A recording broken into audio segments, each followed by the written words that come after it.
Telecom company BSNL, भाई आजकल लोग क्या एयरटेल, वोडाफोन आइडिया इसी सब को इस्तेमाल करते हैं, तो बीएसएनएल का नाम कम सुनने में आता है, लेकिन आजकल हेडलाइंस में है बीएसएनएल। वो आप कभी कभी रेडियो पे मैच सुनिएगा तो आता है ना, ये लगा बीएसएनएल चौका। बीएसएनएल वहीं चौका और छक्का मार रहा है, बाजार में नहीं मार पा रहा है। एक वक्त था जब बीएसएनएल का सिम मिल जाना लॉटरी लगने जैसा होता था बॉस, लेकिन अब आपको शहरों में बीएसएनएल के उपभोक्ता ढूंढने से नहीं मिलते। किसी के पास बीएसएनएल का कनेक्शन मिल जाए तो लोग हंसते हैं, बीएसएनएल रखते हो। क्योंकि बीएसएनएल आज, जब कल ही मैंने आपको 5G के बारे में बताया था, जब हम चर्चा 5G की कर रहे हैं, बीएसएनएल अभी 4G सेवा भी नहीं देता।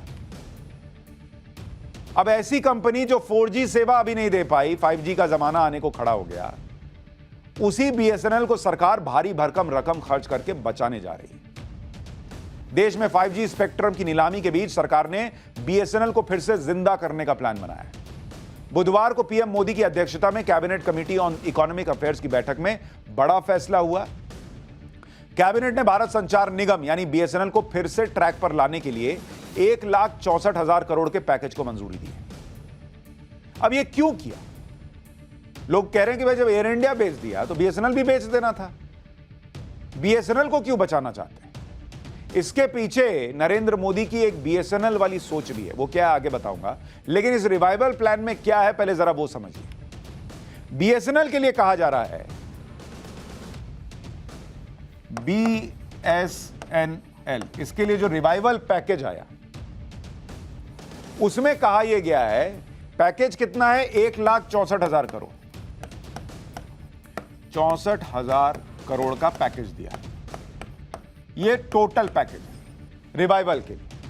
इसमें से 33,000 करोड़ जो है, 33,000 करोड़, इसके लिए क्या किया जाएगा? इसको जो है, इस बकाए को हिस्सेदारी में बदलेंगे।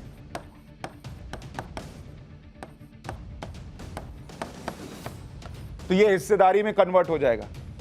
फिर 33,000 करोड़ रुपए के कर्ज के भुगतान के लिए बॉन्ड जारी होगा, तो बॉन्ड लाएंगे। ये एक प्लान का हिस्सा है। 44,993 करोड़ की लागत से स्पेक्ट्रम आवंटित होगा, यानी स्पेक्ट्रम पे कितना खर्च होगा? भाई जिसके पास 4G नहीं है उसको 4G दीजिएगा ना, 5G के जमाने की बात हो रही है। 44,993 करोड़, इतना पैसा स्पेक्ट्रम पर खर्च किया जाएगा ताकि बीएसएनएल को एट पार लाया जा सके जो उसके कॉम्पिटिटर्स हैं उसके। इससे 4G की सेवा वहां शुरू हो जाएगी। अब बीएसएनएल के रिवाइवल पैकेज के 3 मुख्य लक्ष्य हैं। एक तो है कि भाई सर्विस सुधार दो, बिना सर्विस सुधारे तो कोई रखेगा नहीं। फिर बैलेंस शीट सुधारो, क्योंकि पैसा लगा के अगर आप कंपनी को थोड़ा पुश भी दे दीजिएगा, बैलेंस शीट गड़बड़ा रहेगा, कितने दिन चलाएगा। और फाइबर नेटवर्क का विस्तार करो। अब ये क्यों है, ये आपको आगे बताऊंगा। इस रिवाइवल पैकेज में बीएसएनएल की 4G सेवाएं शुरू करने की भी योजना है।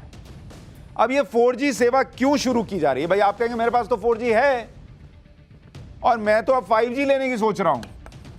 तो बीएसएनएल की जो 4G सेवा है, ये 4G सेवा क्यों शुरू हो रही है?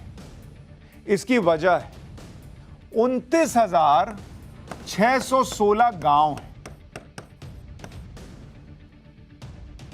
इन गांवों में 4G नहीं है, तो इन गांवों में 4G पहुंचेगा।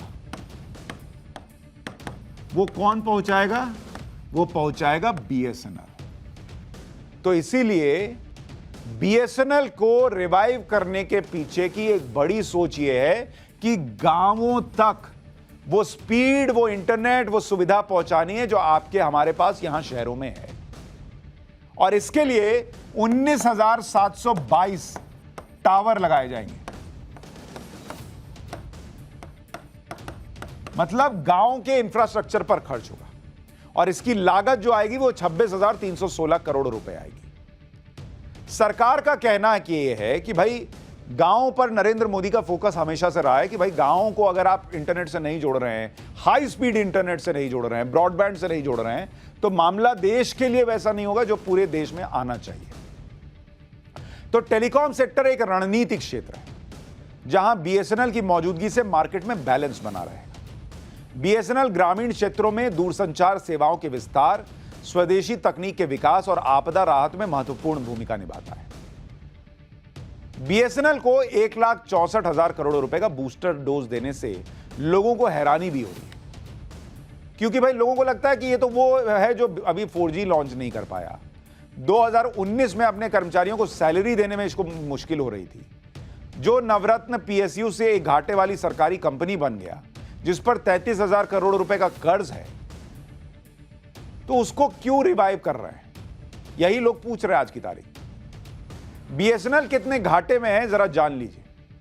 बीएसएनएल का अगर आप घाटा देखने जाएंगे, ऐसा नहीं है बीएसएनएल हमेशा घाटे में था।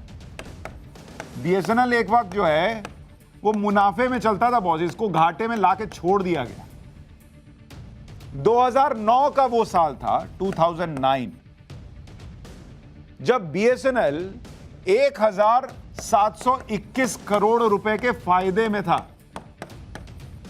बीएसएनएल फायदे में था। 2009 की बात बता रहा हूं आपको।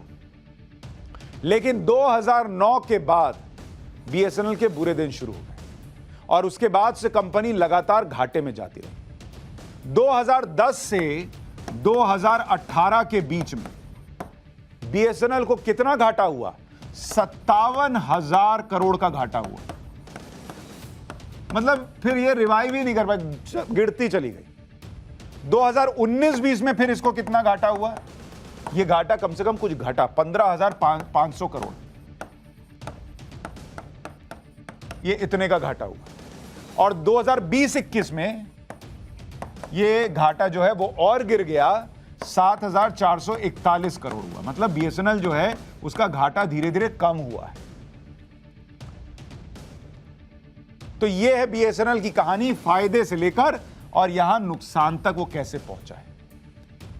बीएसएनएल की हालत यह है कि उसकी कमाई का आधा से ज्यादा हिस्सा तो कर्मचारियों की सैलरी, बोनस, भत्ते, इसी पे खर्च हो रहा है।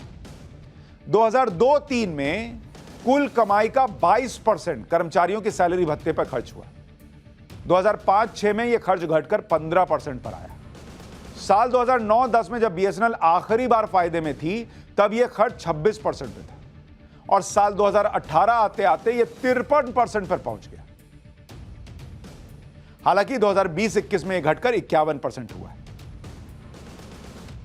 साल बदलने के साथ साथ बीएसएनएल की कमाई भी घटती गई। साल 2006-07 में बीएसएनएल ने सबसे ज्यादा 40,176 करोड़ रुपए की कमाई की। साल 2018-19 में बीएसएनएल की कमाई घटकर 25,070 करोड़ रुपए हो गई। रेवेन्यू में 21% का गिरावट आई और साल 2020-21 में बीएसएनएल की कमाई घटकर 18,595 करोड़ रुपए रह गई। बीएसएनएल की कमाई कम होती गई और घाटा बढ़ता चला गया। नतीजा, बीएसएनएल कर्ज में चला गया। साल 2007-08 में बीएसएनएल के पास नेट कैश 37,163 करोड़ का था और 2018-19 आते आते तक यह 16,000 करोड़ रुपए के कर्ज में थी। बीएसएनएल की बैलेंस शीट साफ कहती है कि बीएसएनएल एक वक्त में सरकार के लिए सोने की चिड़िया थी, लेकिन धीरे धीरे इसकी हालत खस्ता हो गई, या शायद प्राइवेट मार्केट्स के कुछ रहे होंगे जिसकी वजह से करवा दी गई। लेकिन ऐसा क्यों हुआ, यह आपको बताता हूं। मोटे तौर पर बीएसएनएल की बर्बादी की 3 बड़ी वजह है। एक बड़ी वजह है सरकारी दखल। बीएसएनएल की बर्बादी जो हुई उसकी वजह क्या रही? एक तो रहा सरकारी दखल। तो मैं आपको कह रहा था ना कि ऐसे ही नहीं हुआ, इसके पीछे कई गुनहगार रहे। दूसरा, सैलरी भत्तों पर खर्च, उसको ठीक से मैनेज नहीं किया गया। यह दूसरी वजह रही कि बीएसएनएल डूबती चली गई। और तीसरी रही लाल फीताशाही, मतलब वही सरकारी सिस्टम जिसने इस देश को जकड़ा हुआ था और नरेंद्र मोदी ने आने के बाद बड़ी कोशिश की उसको खत्म करने की। स्पेक्ट्रम नीलामी में भाग न लेना, वक्त पर 4G सेवा का रोल आउट न करना, यह वजह रही कि बीएसएनएल डूबा। साल 2009-10 में बीएसएनएल के पास 28,800 करोड़ का कुल कैश था, जो घटकर 2010-11 में 800 करोड़ का रह गया। मतलब आप देख रहे हैं कहां 28,800 करोड़ का कैश है 2009-10 में, और 2010-11 में घटकर मात्र 800 करोड़ रह गया, यानी 20,000 करोड़ का घाटा हो गया बीएसएनएल को। और बीएसएनएल की ऐसी हालत एक दिन में नहीं हुई। 2008 में बीएसएनएल ने अपने नेटवर्क को बढ़ाने के लिए 43,000 करोड़ खर्च करने का प्लान बनाया, लेकिन इस प्रोजेक्ट में भ्रष्टाचार के आरोप लगे और बीएसएनएल को नुकसान हुआ। साल 2010 में इस प्लान को बंद करना पड़ा। बीएसएनएल, जो उस वक्त 3 नंबर पर टेलीकॉम की कंपनी थी, वो 5वें नंबर पर गिरकर आ गई। गांव में दूरसंचार सेवाओं के विस्तार और सोशल ऑब्लिगेशन के तहत बीएसएनएल के लाइसेंस फीस और स्पेक्ट्रम चार्जेस को माफ कर दिया गया, पर इस छूट को 2006-07 में खत्म कर दिया गया, जिसके कारण बीएसएनएल को सालाना 3,000 करोड़ रुपए का घाटा होने लगा। देख रहे हैं, यह वो दौर था जब महान अर्थशास्त्री प्रधानमंत्री थे। बीएसएनएल की बर्बादी की कहानी साल 2010 से शुरू हुई। उस दौरान 3G स्पेक्ट्रम का ऑक्शन होना था। सरकार ने बीएसएनएल और एमटीएनएल को ऑक्शन से दूर रखा। बीएसएनएल और एमटीएनएल को अलग से स्पेक्ट्रम दिया गया। इसके लिए यह शर्त रखी गई कि जिस कीमत पर नीलामी हुई है उसी कीमत पर स्पेक्ट्रम मिलेगा। नतीजा यह हुआ कि बीएसएनएल को 3G स्पेक्ट्रम के लिए 10,186 करोड़ रुपए भी देने पड़े और वायरलेस ब्रॉडबैंड स्पेक्ट्रम के लिए 8,313 करोड़ रुपए देने पड़े। पर्याप्त फंड न होने के बावजूद भी बीएसएनएल ने स्पेक्ट्रम के लिए रकम चुकाई, और बीएसएनएल को यह रकम देने के बावजूद मन मुताबिक स्पेक्ट्रम सर्कल भी नहीं दिए गए, यानी जो प्राइवेट प्लेयर्स थे उनको फायदा हुआ। पहले तो 3G ऑक्शन से बीएसएनएल को दूर रखा गया, फिर मनमानी कीमत पर बीएसएनएल को स्पेक्ट्रम बेचा गया, वो भी ऐसे सर्कल में जहां बीएसएनएल को ज्यादा मुनाफा होने की उम्मीद नहीं थी। सर्कल मतलब उन एरियाज में जहां आप वो 3G चला पाएंगे। तो ऐसे ऐसे जगहों पर दे दिया जहां बहुत 3G के खरीदार नहीं है, जिनको नहीं चाहिए था उस वक्त, या वो दूसरे से ले रहे हैं। तो एक तो पैसा भी चुकाए, ऊपर से घाटा भी खाए। तो सोचिए क्या सिस्टम रहा होगा, और उसी सिस्टम ने डुबा दिया बीएसएनएल को। इसी साल वित्त मंत्री ने संसद में यह आरोप लगाया कि यूपीए सरकार में बीएसएनएल को जानबूझकर बर्बाद किया गया था। आंकड़े तो गवाही दे ही रहे हैं। वित्त मंत्री ने कहा कि जानबूझकर बीएसएनएल को बर्बाद किया गया यूपीए के जमाने में। सुनिए एक बार। 2005 मार्च में बीएसएनएल का मार्केट शेयर था 19%, 19% मार्केट शेयर बीएसएनएल का। वो धीरे धीरे घट करके 7.96% में आ गया, इनके ये नॉन कोऑपरेटिव मेजर्स के वजह से। इनके इरादा ठीक नहीं था, बीएसएनएल को ऐसे छोड़ कर गए, और वो इतना कगार, almost in death bed BSNL आ पहुंचे। मोदी जी ने क्या किया वो भी सुन लेना चाहिए। मोदी जी ने क्या किया? अक्टूबर 2019 में कैबिनेट अप्रूव किया 69,000 crore of financial support for BSNL.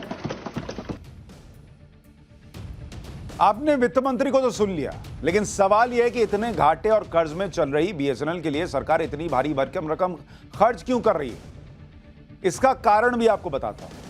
इसका कारण भी छुपा है बीएसएनएल में। एक मिनट, ये ग्राफिक्स रोकिए जरा, जो मैं आपको दिखा रहा था कि क्यों नरेंद्र मोदी चाहते हैं कि ये बीएसएनएल रिवाइव हो।